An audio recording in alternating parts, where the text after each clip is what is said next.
Bonjour à tous, aujourd'hui je vous montre l'intérêt d'avoir un objectif grand angle pour faire de la vidéo avec son smartphone, en l'occurrence avec mon écran.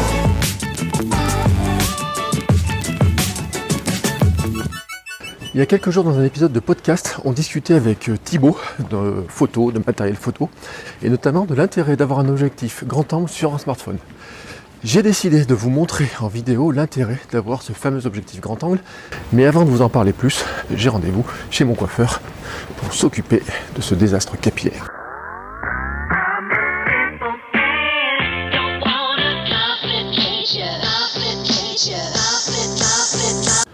Alors voilà, premier problème résolu. Alors quel est l'intérêt d'un grand angle ? C'est tout d'abord qu'on voit plus de choses autour de vous, donc il y a plus d'immersion, on se rend compte un petit peu mieux de à quoi ressemble la rue dans laquelle vous marchez.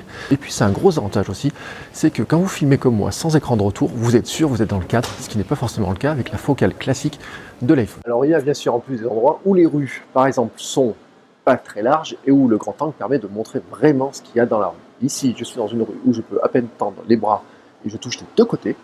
Mais avec le grand angle, tout d'un coup, vous allez mieux vous en rendre compte. Avec le grand angle, vous voyez beaucoup mieux le mur qu'il y a derrière moi, et même si je mets derrière, vous allez tout de suite vous rendre compte de tout ce qu'il y a derrière comme dessin, comme tag.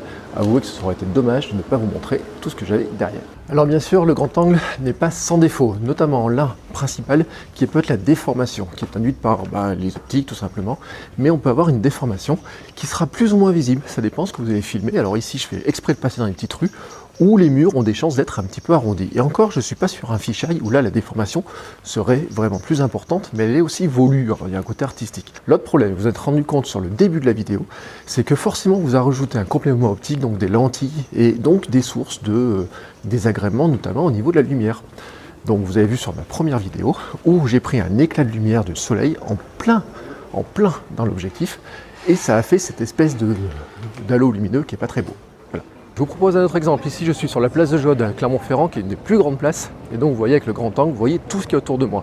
Maintenant, je vais enlever l'objectif. Voilà, même place, même bonhomme, mais pas tout à fait le même angle de vue. Mais c'est un choix, voilà, et il faut mixer les focales. Pour conclure cette vidéo, deux précisions. La première précision, c'est que bien sûr, la qualité de l'image, la qualité, les risques de pète, d'éclat lumineux ou quoi que ce soit, varient probablement en fonction des objectifs. Moi, j'utilise un objectif Pixter, qui coûte 19 ou 20 euros, donc qui n'est pas très cher, et donc forcément qui a probablement une qualité optique moindre que celle que vous trouvez chez des marques comme Moment, qu'on a cité avec Thibaut dans le podcast. L'autre élément que je voulais préciser, c'est bien sûr, vous n'êtes pas obligé de tout filmer au grand angle et que vous pouvez varier. C'est tout l'intérêt d'avoir un objectif qui peut se visser et se dévisser. Là, par exemple, je viens de repasser avec la focale classique, avec l'objectif classique de l'iPhone 7. Et là, je passe même avec l'objectif télé de l'iPhone 7 Plus. Donc avec le même téléphone, j'ai 3 focales et donc 3 points de vue différents. Alors bien sûr, sur ma tête, c'est pas terrible, mais par exemple, si je vous montre ce qu'il y a autour de moi, vous allez comprendre que c'est plus intéressant.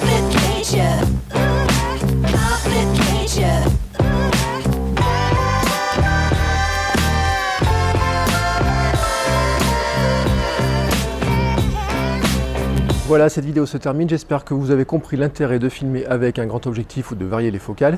Et moi, je vous dis à très bientôt pour une nouvelle vidéo. Ciao!